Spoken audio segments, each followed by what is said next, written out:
شعر میں ڈاکٹر صاحب کی نظر کرتا ہوں، مضت الدہور فما اتینا بمثلہ لما اتا فعجزنا عن نظرائہ۔ بہت زمانے گزرے لیکن اس جیسا کوئی نہ آیا، اور جب وہ آیا تو پھر دوسرا لانے میں ناکام رہے گردش ایام، کہ اللہ نے ان کا مثل فی الحال تو کوئی نہیں ہے، لیکن ہماری دعا اللہ ان کے بیٹے کو ثانی ذاکر نائک بنائے، اور اللہ سے یہ بھی دعا ہے کہ کثر من امثالہ، کہ ان جیسوں کی امت کو اشد ضرورت ہے، بہت ضرورت ہے۔ جس طرح انہوں نے اسلام کو مدلل کر کے اور صاف براہین کے ساتھ پیش کیا ہے، میں نے تو زندگی میں کوئی نہیں دیکھا ایسا، اور تھا بھی کوئی نہیں کہ اللہ نے سوشل میڈیا ایک بہت بڑا ذریعہ بنایا بات کے پھیلنے کا، تو اس کا جو خیر میں استعمال ڈاکٹر صاحب کے ذریعے سے ہوا ہے، بہت کم لوگوں کے نصیب میں یہ بات آئی ہے۔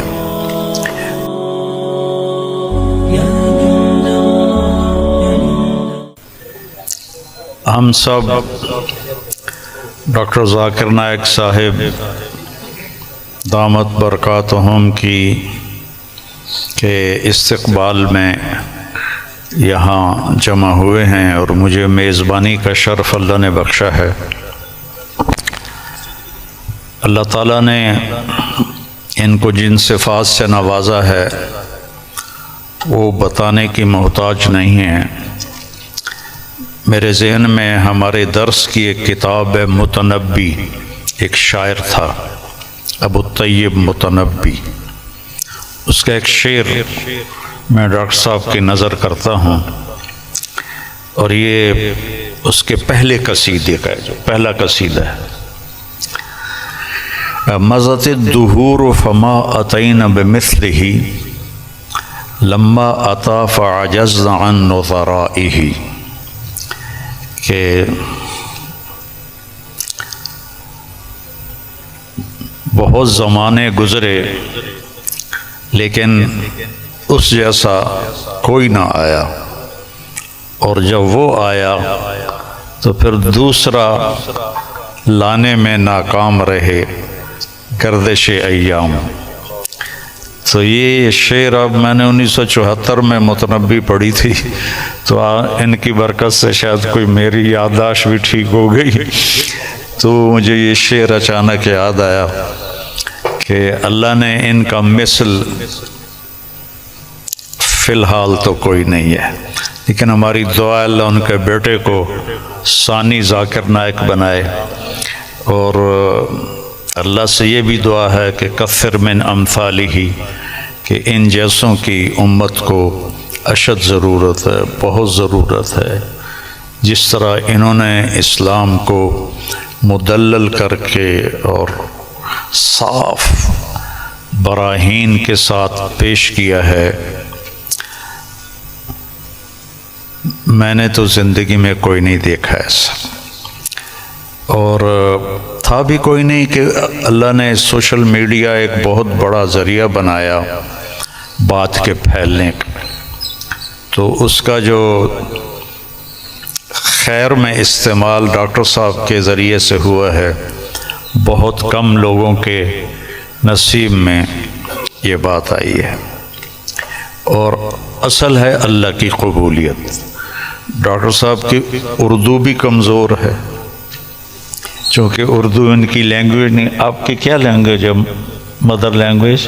انگریزی ہندی بات کر لیتے، انگریزی اکثر، لیکن ویسے آپ بمبئی کے ہیں؟ جی ہاں، ممبئی کے، تو ہندی بات کر لیتے، ہاں، لیکن تعلیم ہوئی انگریزی میں، تعلیم انگریزی میں ہوئی ہے نا، تو اردو کمزور ہے، عربی لہجہ کمزور ہے، لیکن قبولیت بہت اعلیٰ درجے کی ہے۔ تو نہ کالی کو دیکھے نہ گوری کو، پیا جس کو چاہے سہاگن وہی ہے۔ تو یہ وہ اللہ کی پسند ہے، نہ کالی کو دیکھے نہ گوری کو دیکھے، پیا جس کو چاہے سہاگن وہی ہے۔ تو یہ اللہ کا انتخاب ہے، اللہ تعالیٰ نے ان کو اس کام کے لیے چنا۔ ڈاکٹر ہیں اور ڈاکٹری کرتے، پیسہ کماتے، مر جاتے، کون جانتا۔ لیکن انہوں نے من ترک شیئا للہ عوضہ اللہ خیرا منہ، جو اللہ کی رضا کے لیے کسی چیز کو چھوڑتا ہے تو اللہ اس کو اس سے بہتر چیز عطا فرماتے ہیں۔ تو یہ ہم اپنی آنکھوں سے دیکھ رہے ہیں، اور اللہ تعالیٰ ان کی صحت، ان کی عافیت سلامت رکھے، تاکہ یہ اسی طرح اللہ کے دین کا کام کرتے رہیں اور دعوت اسلام دیتے رہیں۔ تبلیغ کا کام تو ہے تذکیر، نصیحت، کیونکہ ہم مسلمانوں میں کر رہے ہیں، ہم غیر مسلموں میں نہیں کرتے۔ ڈاکٹر صاحب کو اللہ نے توفیق دی کہ انہوں نے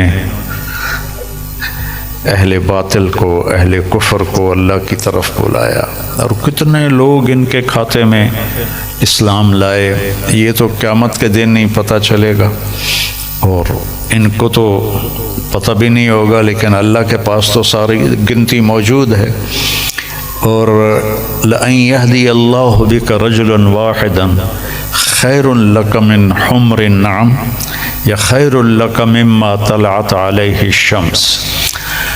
ایک آدمی کا تیرے ذریعے سے ہدایت پہ آ جانا، ہدایت تو اللہ دیتا ہے، نبی بھی نہیں دے سکتے، ایک آدمی کا تیرے ذریعے سے ہدایت پہ آ جانا پوری دنیا کے مل جانے سے بہتر ہے، پوری دنیا۔ تو بس یہ میں تھوڑا سا چاہتا تھا کہ جو کہ یہ میرے مہمان بنے ہیں، لیکن تھوڑے سے کلمات ڈاکٹر صاحب کے بھی ہم سننا چاہتے ہیں۔ الحمدللہ والصلاة والسلام علی رسول اللہ وعلی آلہ وصحبہ اجمعین، اما بعد، ومن احسن قولا ممن دعا الی اللہ وعمل صالحا وقال انی من المسلمین، رب اشرح لی صدری ویسر لی امری واحلل عقدۃ من لسانی یفقہوا قولی۔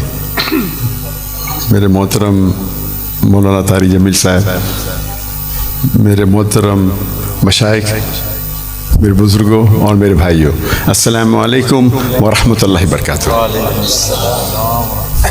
جیسے کہ مولانا صاحب نے فرمایا کہ میری تعلیم انگریزی میں ہوئی ہے، تو ظاہر ہے کہ اس اردو تقریر میں غلطیاں ہوں گی، تو امید رکھتا ہوں کہ آپ اس غلطیوں کو نظر انداز کریں گے۔ الحمدللہ میں کئی سالوں سے پاکستان آنے کی تمنا رکھتا تھا، کئی سالوں سے، اور اللہ نے اسے اب پورا کیا۔ 11-12 دن پہلے میں پاکستان میں آیا الحمدللہ، اور آج میں لاہور شہر میں آیا، اور میری تمنا تھی کہ مولانا طارق جمیل صاحب سے ملوں۔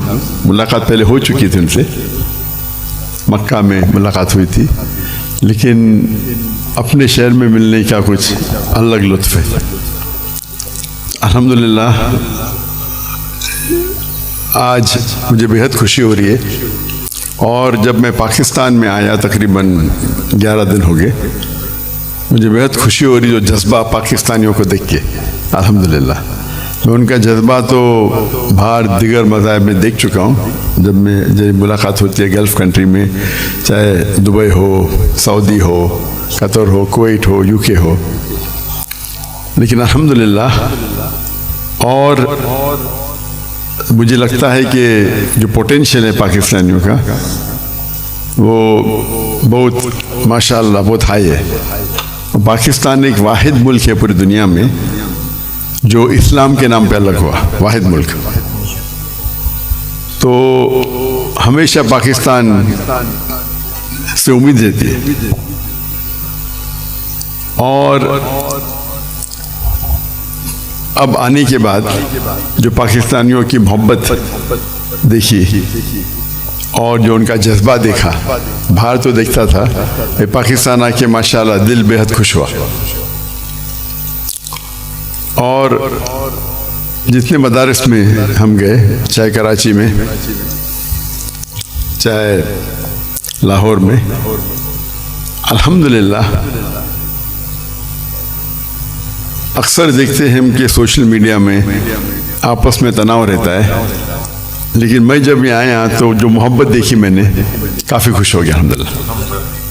اور میں ہمیشہ کہتا ہوں کہ بمبئی میں جب میں سلسلہ شروع کیا تھا کہ ہمارے پیس ٹی وی کے لیے کانفرنس جب کرتے تھے، تو ہم ماشاءاللہ دیگر مذاہب کے وہاں جب ہم ڈیبیٹ کرتے تھے، لیکن جب مسلمانوں کا کانفرنس رکھتے تھے ہم، تو دیگر مسلک کے لوگ کو بلاتے تھے. اور جس طریقے سے پاکستان کا ماحول ہے ویسا ہی ماحول آپ دیکھیں ہندوستان کا بھی کچھ حد تک ہے. اور میرا اصول ہمیشہ رہا ہے کہ جو بھی اللہ اور اللہ کے رسول کی بات کر رہا ہے اس کے ساتھ جڑ جاؤ. تو پہلے جب میں انگریزی میں تقریر کرتا تھا تو ماشاءاللہ سب مسلک کے لوگ بولتے ذاکر بھائی کی بات سنو. جب میں اردو میں تقریر کرنے لگا تو پھر تنقید ہونے لگی.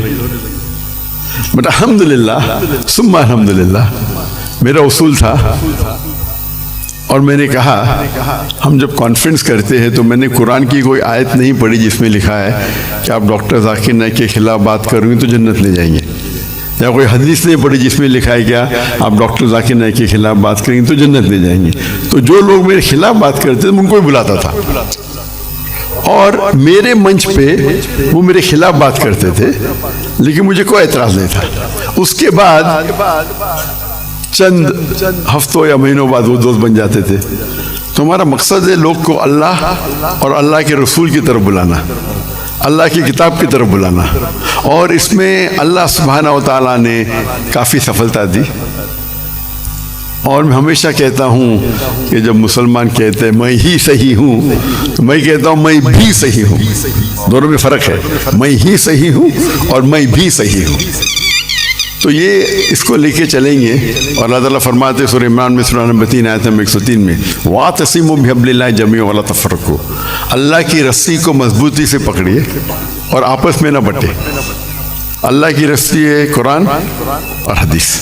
اگر ہم اس کو پکڑیں گے اور لوگ کو اللہ کی طرف بلائیں گے، اللہ کے رسول کی طرف بلائیں گے، لوگ اگر بلانے لگے شخصیات کی طرف یا ادارے کی طرف یا گروہ کی طرف، تو ہم دیکھیں گے آپس میں تناؤ رہیں گا. اور قرآن مجید میں کہا گیا ہے کہ فتنہ قتل سے خراب ہے. تو الحمدللہ اللہ سبحانہ و تعالیٰ نے، حالانکہ میری اردو کمزور ہے پھر بھی اللہ نے میری محبت ان کے دل میں ڈالی. یہ ھذا من فضل ربی. اور آج جب پاکستان میں آیا اور دیکھا کہ ہندوستان سے کئی گنا زیادہ یہاں وہ محبت ہے الحمدللہ. جو مسلمان بھائیوں میں جو محبت ہے، اور دل بے حد خوش ہوا. اگر امت ایک ہو جائیں گی، آج کی تاریخ میں مسلمان 25% سے زیادہ ہے، 2 بلین سے زیادہ ہے. اللہ کے رسول فرماتے حدیث میں ایک وقت آئے گا جب لوگ مسلمان پہ ٹوٹ پڑیں گے. تو صحابہ پوچھتے کیا مسلمان کم ہوں گے؟ تو اللہ کے رسول فرماتے نہیں، وہ بہت تعداد میں رہیں گے لیکن جھاگ کی طرح رہیں گے. فرق ہم دیکھتے آج مسلمان کی تعداد سب سے زیادہ ہے. پہلے کبھی 25% تھی نہیں، 2 بلین کبھی تھی نہیں، پھر بھی دیکھتے ہم مسلمان کے لوگ خلاف ہے. مسلمان کو بال کی طرح لات مار رہے، ان پہ تنقید کرتے، ان کو مرڈر کرتے، ان کا قتل کرتے، اور ہم منہ بھی نہیں کھول سکتے. آج کی حالات دیکھیے آپ، 57 مسلمان ممالک ہے اور وہ غزہ پہ حملہ کر رہے اور ہم کچھ نہیں کر سکتے. تو انشاءاللہ امید ہے کہ جو ایک ٹنل کے آخری میں روشنی دکھتی ہے، تو قرآن مجید میں اللہ سبحانہ وتعالیٰ فرماتے 3 جگہ، سورہ توبہ سورہ نمبر 9 آیت نمبر 33، سورہ فتح سورہ نمبر 48 آیت نمبر 28 اور سورہ صف سورہ نمبر 61 آیت نمبر 9 میں هو الذی ارسل رسولہ بالہدی ودین الحق لیظہرہ علی الدین کلہ، اللہ نے اپنے آخری پیغمبر محمد صلی اللہ علیہ وسلم کو بھیجا دین الحق کے ساتھ تاکہ وہ سارے دینوں پہ غالب ہوں گا، چاہے وہ ہندوازم ہو، چاہے کرسچینزم ہو، جوڈائزم ہو، سکھزم ہو، بدھزم ہو، ایتھیزم ہو، سیکولرزم ہو، دین کلے سارے مذاہب پہ غالب ہوں گا۔ اور اللہ تعالیٰ فرماتے دو جگہ پہ وَلَوْ كَرِهَ الْمُشْرِكُونَ، چاہے کتنا بھی مشرک نہ چاہے، اور ایک جگہ فرماتے وَكَفَى بِاللَّهِ شَهِيدًا، کہ اللہ شہادت کے لیے کافی ہے۔ تو مجھے لگتا ہے کہ یہ جو ابھی جو مسلمان کے لیے، اور جب میں ملتا ہوں کتنے ممالک کے صدر سے تو کہتا ہوں کہ وہ اہم کنٹری کم از کم مسلمان ممالک ایک ہو جائے تو انشاءاللہ کون ہمیں چھیڑیں گا نہیں۔ تو امید ہے کہ پاکستان سے وہ واحد ملک ہے جس کے پاس نیوکلیئر ویپنری ہے، واحد ملک ہے جو اسلام کے نام پہ بنا، تو انشاءاللہ امید ہے جس طریقے سے ڈاکٹر اسرار احمد صاحب کہتے ہیں کہ پاکستان انشاءاللہ پاکستان سے لوگ کو توقع ہے کہ وہ اس اعمال کو پورا کریں گے اور دنیا کے مسلمانوں کو انشاءاللہ لیڈ کریں گے۔ اس سے ختم کرتا ہوں، وآخر دعوانا الحمد للہ رب العالمین۔